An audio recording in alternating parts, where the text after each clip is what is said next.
இன்றைக்கு இந்த தெருமுனை கூட்டம் தமிழ்நாட்டில் 4.25 ஆண்டு காலமாக நடக்கிற மக்கள் விரோத ஆட்சியை வீட்டுக்கு அனுப்ப வேண்டும் என்ற ஒரே நோக்கத்திற்காக, ஒரே லட்சியத்தோடு பல்வேறு கருத்து வேறுபாடுகளால் பிரிந்து கிடந்த நாங்கள் எல்லாம் இன்றைக்கு ஓரணியிலே ஒன்றாக திரண்டிருக்கிறோம்.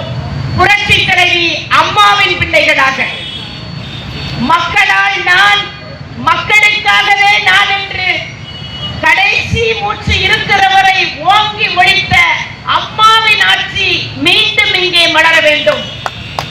புரட்சி தலைவியின் திட்டங்களை நாம் அனுபவித்தாக வேண்டும்.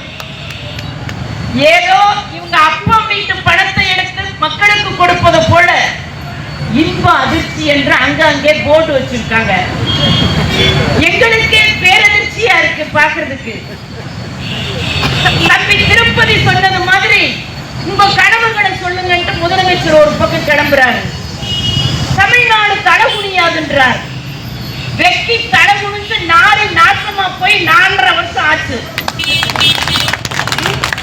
உங்க கனவு சொல்லுன்னா 8 கோடி பேர் இருக்காங்க. எல்லாத்தோட கனவையும் லெட்டர் எழுதி போட்டு ஒரு நாள் படிக்கிறதுக்குள்ளேயே தீர்ந்து போயிடுமா? எனக்கு தான் நேற்று 100 பவுன் நகை போட்டு பெரிய 50,000 ரூபாய்க்கு புடவை கட்டிட்டு வர்ற மாதிரி கனவு வந்தது. என் கனவு நிறைவேற்ற தயாரா இருக்கீங்களா? இந்த 1000 பேருக்கு கனவு வந்திருக்கும். கஞ்சா போதையில துரத்திட்டு ஒடியாடுறான் ஒருத்தன் நொயல்ல, லைட் இல்லாத இடத்துல. அந்த மன்றைக்கும் அந்த ராக்கவேணி பிரிவுக்கு ஒரு ரோடு இருக்கு. அதுல 6 மணிக்கு மேல எந்த பொம்பளையும் அங்க போறது இல்ல. அது பயத்தோட வீட்டுல வந்து படுத்துட்டு முந்தானேத்து ஒரு அம்மா போன் பண்ணுச்சு. 4 பேர் வந்து என்னை அப்படியே போட்டு இழுத்து அடிக்கிற மாதிரி, சேலையெல்லாம் பிடிச்சி இழுக்கிற மாதிரி எனக்கு கனவுல வந்தது. எத்தனை கனவு எழுதி நாசமா போறது? கனவை சொல்லு, வெங்காயத்தை சொல்லு. முதல் நாட்டை பாரு, முதல் மாநகராட்சியை பாரு. உங்க எம்எல்ஏ என்ன பண்றாரு, உங்க அமைச்சர் என்ன பண்றாரு? எந்த நேரம் மருமகங்கிட்ட யாருக்கிட்ட நெருக்கமா இருக்கிறது? சபரீஸ்வரனோட புக்குள்ள யாரு போய் உட்கார்றது? யாரு சின்னவர் உதயநிதி கிட்ட நல்லா இருக்கிறது? என்னைய சின்னவர் பெரியவர்? ஓட்டு போட்ட ஜனங்கன்னா வயிறு வாயெல்லாம் எரிஞ்சு போய் நிக்கிறாங்க. இன்னைக்கு தேர்தல் வரையில கொஞ்சம் போக்குவரத்து சரி பண்ணி விடுங்களேன். யாரோ ஒருத்தர் போங்க. ஏங்க, தேர்தலுக்கு இன்னும் 60 நாள் இருக்கு. 60 நாளைக்கு முன்னாடியே கந்தம்ச கோரிக்கைய அண்ணன் எடப்பாடியார் சொல்லியிருக்காரு. பெண்களுக்கு மாசம் 2000 ரூபாய் நாங்க தந்துருவோம் அப்படின்னு சொல்லி சொன்னார். இல்ல, சொன்ன உடனே உனக்கு பொறுக்கல. உடனே இன்னைக்கு 5000 போட்டாச்சு. ஓடுங்க, சந்தோஷம் தான். எல்லாரும் ஹாப்பி, பி ஹாப்பி. இன்னைக்கு ஒட்டுமொத்த தமிழ்நாட்டு பெண்களே ஹாப்பி தான். ஒரே குத்தாட்டம் திமுகவுல. குத்தாட்டம் முடிஞ்ச அந்த அம்மா போன் பண்ணுது. நாங்க போட்ட குத்தாட்டமே எங்க கிட்ட இருந்து புடுங்கின பணம் எல்லாம் எங்க கைக்கு வந்துருச்சுன்னு நாங்க ஆடணும் அப்படின்னு. இதுதான் உண்மை நிலைமை. நீங்க கொடுங்க, தப்பே இல்லை. தாய்மார்கள் வாங்குறதுக்கு உரிமை இருக்கு. எவனோ விட்டு காசு நம்ம வாங்கல.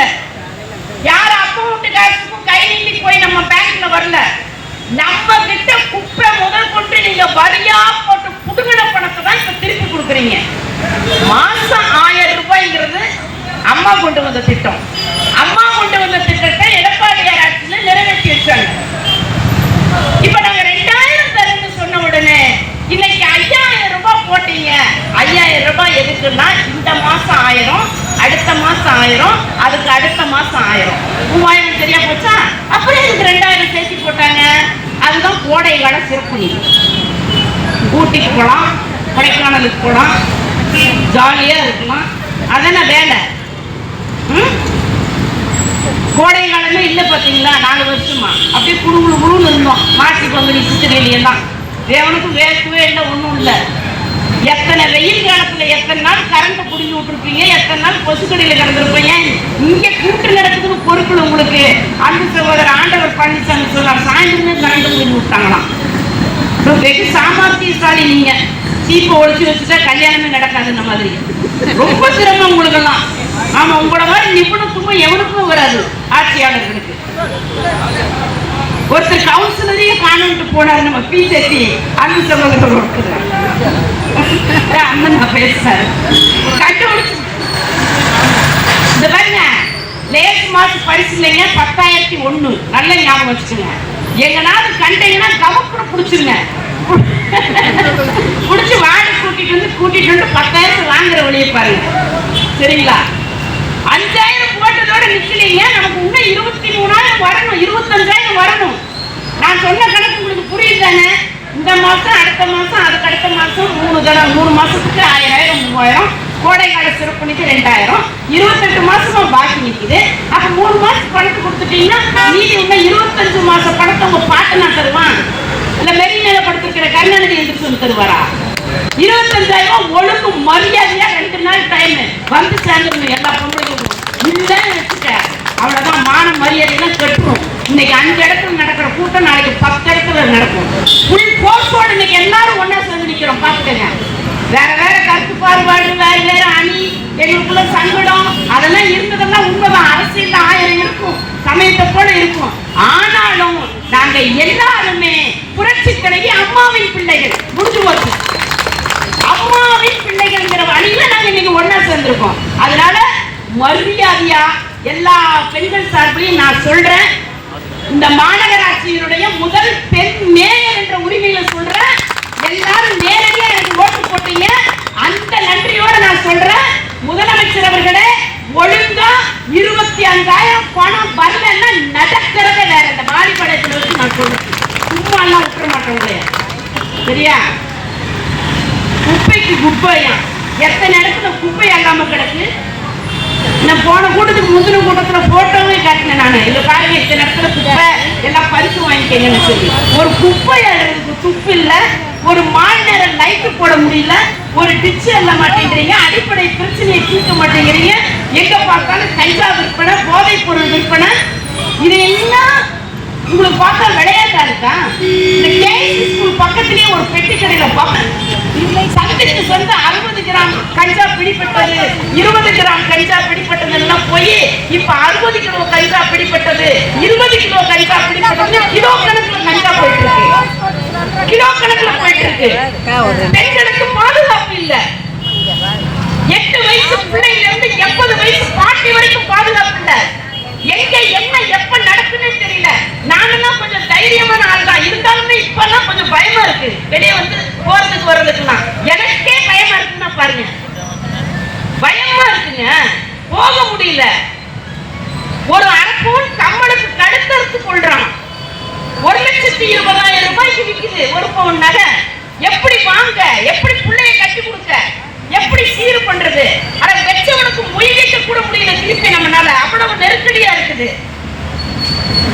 தாலிக்கு 4 கிராம் தங்கம் கொடுத்தாங்க அம்மா, ஒரு குண்டுமணி தங்கமாவது உங்க வீட்டுல இருக்கட்டும்ன்றதுக்காக தாலிக்கு தங்கம் கொடுத்தாங்க 4 கிராம் அம்மா. அதை 8 கிராம்னு சொன்னார் அண்ணன் எடப்பாடியா. இத்தனை வருஷமா நீங்க கொடுத்தீங்களா? 4.25 வருஷத்துல எத்தனை தாய்மார்களுக்கு தாலிக்கு தங்கம் கொடுத்தீங்க? எத்தனை பேருக்கு நீங்க மிக்சி கிரைண்டர் கொடுத்தீங்க?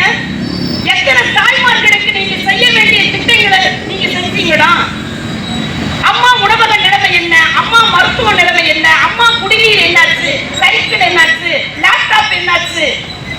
ஒரு ரவுடி பையன் கிடையாது புரட்சி தலைவி அம்மா அவர்கள் ஆட்சியில.